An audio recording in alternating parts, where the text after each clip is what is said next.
That day will come because we have lenders who are now saying we will go by 70 if certain criteria are met, for example, like pension provision or things like this. So if you're in your 30s, I think the key thing is to... For a long time in Western societies, we've been, taught that getting onto the property ladder is one of the surest ways of building wealth. In my own experience, this is so. However, in the last decades, buying a home has been, very complicated with rising interest rates and soaring, house prices. It makes the process quite difficult, especially for first-time buyers. Today, it gives me a lot of pleasure, to have my very personal mortgage advisor, the very best in the game that I know, to have this conversation with regarding how can one get the best mortgage deal. And so today I have with me, my mortgage advisor and friend, James. Welcome to Diaspora Careers and Investments. Thank you, Shadrach. And hopefully today we can bring much more information to the would-be buyers that are finding things difficult. And you're absolutely right. The last 10 years has seen buying a property become probably the hardest thing for first-time buyers, in particular, who are hoping to become property owners. And this is something that, is not going to go away. Does it still make sense to get a mortgage at all? Yes. If you look at it in the context of you buy or rent a home, ultimately, what one gives you the best security? Yeah. And if you look at it from that point of view, as you get to the point where you maybe are at retirement age, all of a sudden, if you were in a rented situation, you could have uncertainty over the long term, and would you be able to stay in that property for the rest of your life?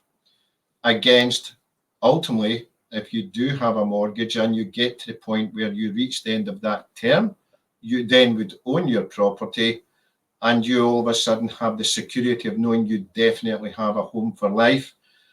And that is probably the biggest difference now in the society, I think, is that with rental, there is never any certainty. You're absolutely right that, in our own experience that, and you helped me and, many friends get a mortgage.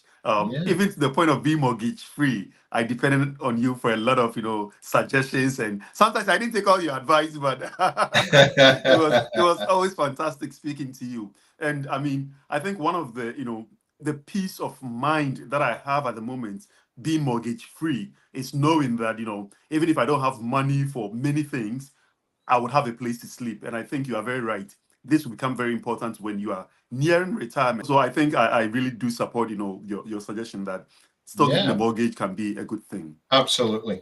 Yeah. Absolutely. But you gave us, an idea into this already, but house prices are rising. We've been trying to buy a place for quite some time now, and house prices keep rising. And especially here in Scotland, competition is, cutthroat. Yeah. Is this going to end anytime soon? That's a good question, Shadrach. We thought over a year ago, when interest rates suddenly became the biggest concern for people, when we had a generation, let's say, in mortgages who were becoming accustomed to interest rates that were very competitive. Then we had a situation where obviously we all know about Russia and Ukraine and all the things that suddenly changed everyone's lives around the world due to the impact of that. And it escalated to everything. And that means food, utilities, but it then obviously impacted on, for example, finance and ultimately mortgages.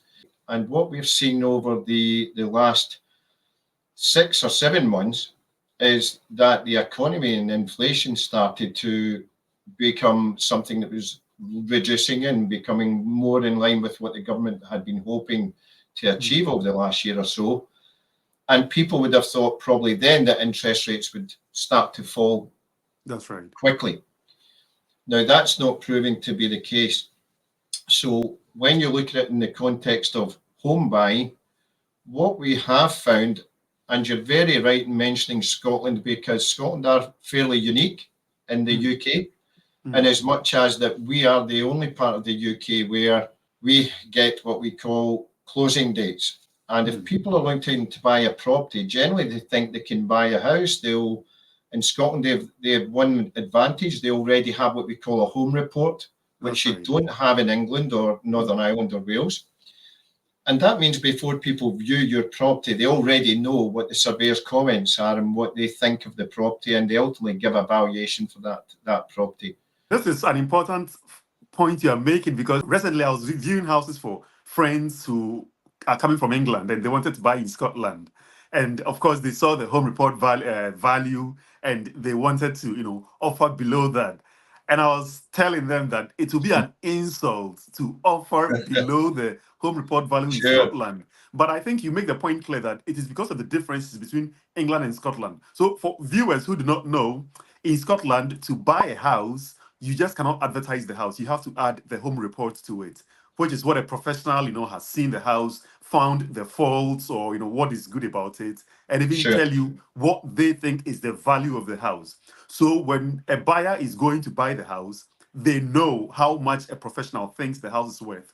This is not the same in England, whereby it is the agents or even in consultation with the seller can decide on what they think is the best value for the house. So you Right. are allowed to even negotiate. And oftentimes, you can get something below the market value. But in Scotland, people are still buying over and above, and that was the case in my own case.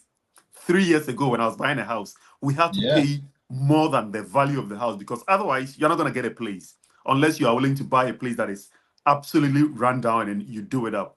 And that can come Yeah. with, its own costs also. With all the situation we've described, house prices being up both in, Scotland and even, many parts in England, how can buyers give themselves the best chance to get the best mortgage deal? That's something that actually at the moment, Shadrach, is very difficult to differentiate on, because when times aren't great and, competition between lenders, and, I, for example, can have access as a whole of the market broker at anything up to maybe 80, 90 lenders, say, at any given time in the UK, depending on where you live. And when the market has had an issue where rates have suddenly increased dramatically, what you tend to find in that situation is that the interest rates available with all the varieties of lenders tend to become very much the same.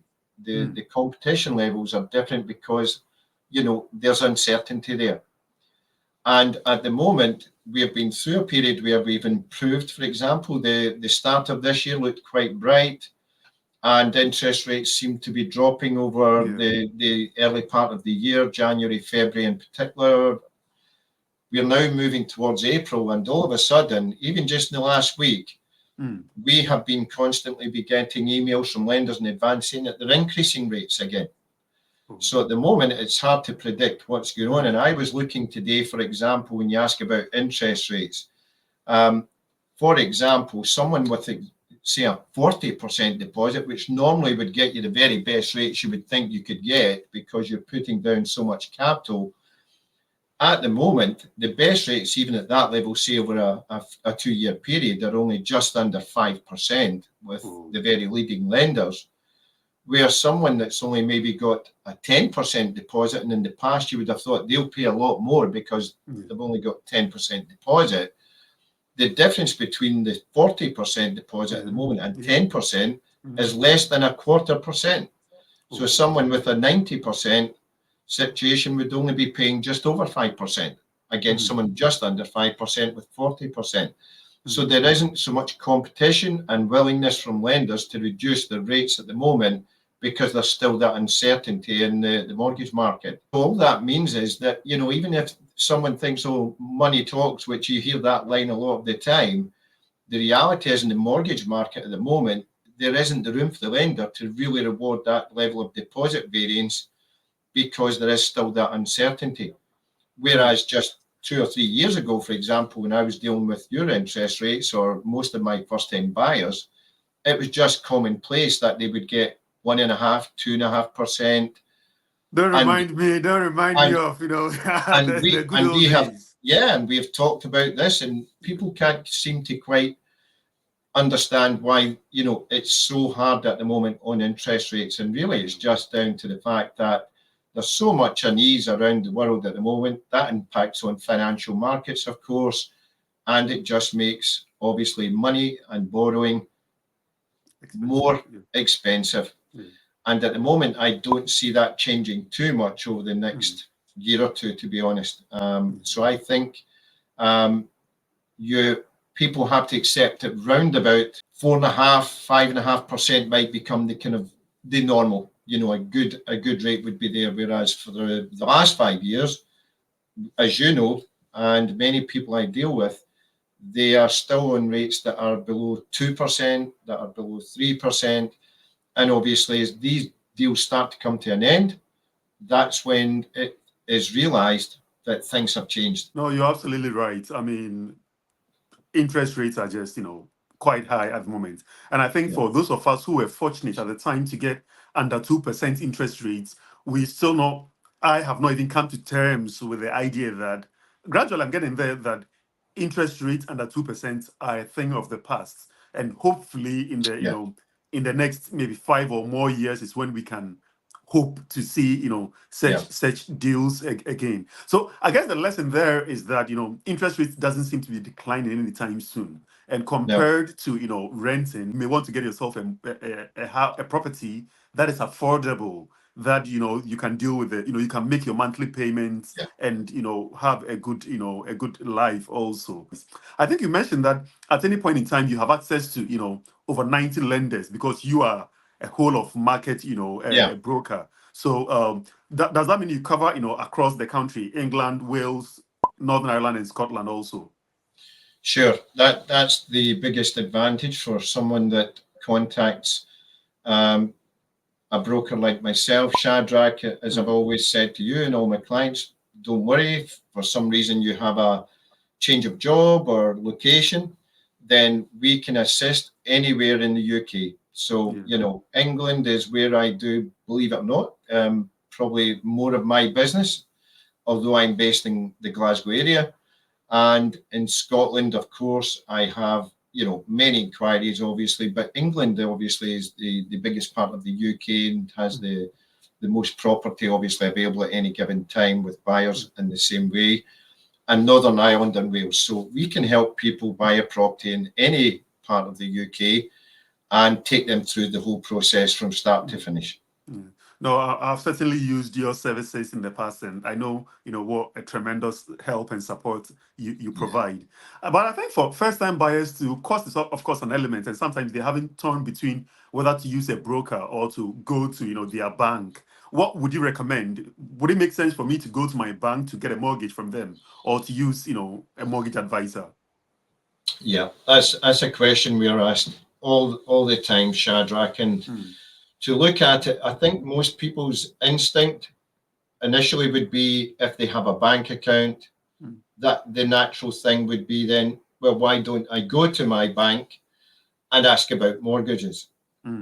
And, ultimately, the main issues there are quite simple. If you go to one bank, then you can only benefit potentially from their advice on their product range and their products only. If you then have, in the sense, a broker who can then access 10, 20, 30, 40, 50, 60 lenders, or 70 or 80 at any given time, then obviously that is going to multiply the opportunities for you to hopefully see that if there are better interest rates and better mortgages of the similar type as the bank could offer, that, of course, by using the broker like ourselves, they could then benefit, hopefully, from the improvement in interest rates. But also, as we all know, getting a mortgage isn't just as simple as turning up, asking for an interest rate and saying, yes, here you go. At times, Shadrach, things like criteria can come into this, and that's where it really starts to change completely, because banks primarily on the high street are looking really for people with no issues. They've got a perfect credit rating, and if everything in their lives is absolutely fantastic, that's ideally what a bank is looking for in a client at the end of the day. And then, of course, we would be more beneficial purely from an interest rate point of view if everyone was just perfect as far as their criteria was concerned. But we do know that people aren't always in that situation. It can be self-employment, and that's a different type of mortgage from people who are employed.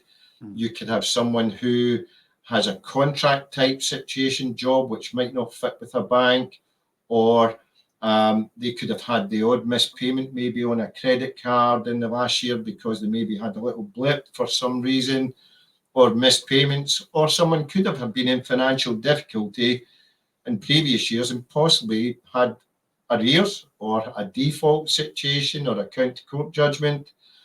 And in that situation, what we call the prime lenders really aren't the best fit for people with any particular special circumstances. And Even by people on coming to, visas, because I remember when I was trying to get a mortgage, my own yeah, bank was telling me to bring 40%. I was like, ridiculous. So, I mean, I guess, that's where, you were super helpful because you helped us look at the whole market do you to know, tell us. Shadrach, that's Mhm. one of the biggest markets in the UK, I would say now, virtually. When we look at inquiries from England in particular at the moment, Mm. the amount of people who have came to the UK with works, especially in the London and the South area, we are really seeing big inquiries from people who are looking to settle in the UK, are now Mm. working and enjoying life here, and they want to obviously look at the property market because rents are so high. Yeah. And the visa situation, even when you were buying, has started to change quite dramatically. So that is a Okay. very good one to highlight. We Okay. are now able to look at, for example, people that are in the UK 1 year or even just 2 years. Okay. When you first arrived, that would have meant a 25 to 40% deposit, and we were Yeah. looking at mortgages at that time. Recently, we have now been able to get mortgages for people with a visa that have been in the country 1 or 2 years or more and still have 2 years maybe left on their visa or 3 years left. And we've been able to secure, for example, those types of mortgage with very specialist lenders Mm. up to 90% mortgage. And now that is bringing more people into the position where they can buy property, even now, just as long as they've been in the country a year, but generally 2 years or more is the more sought after type point. But Yeah. if they're getting to 2 years, which used to be a problem in itself still, once we're at 2 years or more now, we have access to some lenders who are willing to say, yes, we'll lend it up to a 90% mortgage, as Fantastic. opposed to 75% where you needed 25% deposit or more Yeah. just 3 years ago or 4 years Yeah. ago. Yeah. So that's becoming a very good reason, for people that have also come into the UK and now working and enjoying their lives here. And that's probably the biggest reason why a broker is always, I would say, a better option than a bank, Mm. because it's Mm. never just straightforward for every case, of course. Mm. And when you have so many differences in people's jobs, their employment types, their credit ratings, where they come from, that is what we can put together and look at all of those options open to us and hopefully find the Mm. right home for that person. Fantastic. If you were 35 years old, I know you would hope to be, yeah, but if you Take me were back. 35 years old, Mhm. what would you do differently if you were coming out onto the mortgage market? What would you tell myself, somebody in a similar position as myself, wanting to Okay. get onto the mortgage, the property ladder? Okay. So it's never too late, I would have to say, is the first thing. I think some people do start to panic if they haven't bought a property when they get to maybe their 30s. And you may have been asked this or had this query from people that you're talking to yourself. And I think that's just down to the uncertainty. They feel that they're struggling to have the income maybe to buy a particular property or in a particular location. So when we go back to those things, panic can set in when you've set your heart on trying to buy a property and become an owner. So what I would have to say to someone in their 30s is, don't panic. That's the first thing, because Mm. ultimately mortgages can now run until people are up to around about 70 in the UK, That's true. because most That's people are true. going to be working longer now. So if you were 35, and I know it's not a great thought when you're thinking, I want to pay this mortgage off as soon as I can. If someone is coming into the market late, though, and they're 35 or more, then we're still saying to them, look, we can do 20, 25-year mortgage, even a 30-year mortgage still at that point or more. So, again, people have to get past this, I have to have a mortgage early and I have to be paid off by 45 or 50 or 55. The reality is people are living longer, as we all know, and it won't be unusual, I'm sure, in a decade or so for brokers like myself to be asked, can I have a mortgage into my 70s or even 80? That day will come, because we have lenders who are now saying we will go by 70 if certain criteria are met, for example, like pension provision or things like this. So if you're in your 30s, I think the key thing is to say, don't panic. It's not going to be too late until you were maybe approaching, I would say, maybe even as late as 60. Because there could be a 10-year term, and if you've got the right house, right opportunity. So in your 30s in particular, the key thing is not to panic, to continue saving and prepare for the opportunity when it fits best for you to try and buy a property. So that would be my biggest thing to say to any buyer, really, is not to panic, because your time will come. Wherever you're looking to buy, we always say this, you will find a property eventually that's right for you. You clearly have so much information that we cannot, squeeze all of it out of you today. Hopefully we can do this again soon. Absolutely. And do How more. can people reach out to you? Would you send me a link, to your company, or how people can contact you so that they can discuss their peculiar situations, or even for you to help many people, the 15,000 people watching us today, even as you helped myself. Thanks so much, James. And you are, as helpful as always. And I look forward to speaking to you again soon. It's been a pleasure, Shadrach. And yes, we can do many more of these and look at other areas. But yes, thanks for today. And hopefully some people have found this helpful. Yeah, I think the other things we would like to speak about in the future is people, whether to buy, as a couple or as an individual. And, there are some couples who want to buy as an individual, as a first-time buyer, to circumvent the system. What are the implications? How, what would you recommend? Or even for people trying to staircase their way, in shared ownership and the challenges they are facing. There are several things we can speak about, and I hope you'll be our regular mortgage advisor on this channel to help many of our friends. Yeah, absolutely. And we can talk more about the rental market and comparing that to the mortgage side of buy to let if people want to invest, or second homes. There's so many areas that people obviously are looking at now. And we even get inquiries now for first time landlords, which you always used to have to own a property before you could buy properties to let and invest. We now have a few lenders in the UK who are quite happy to, for example, do first time landlord purchase rather than having to be a homeowner. There's so many changes that happen in the property market every year as things are getting more flexible. And there is many more things to talk about. The letting market as well, though, a big concern, just to throw in at the end.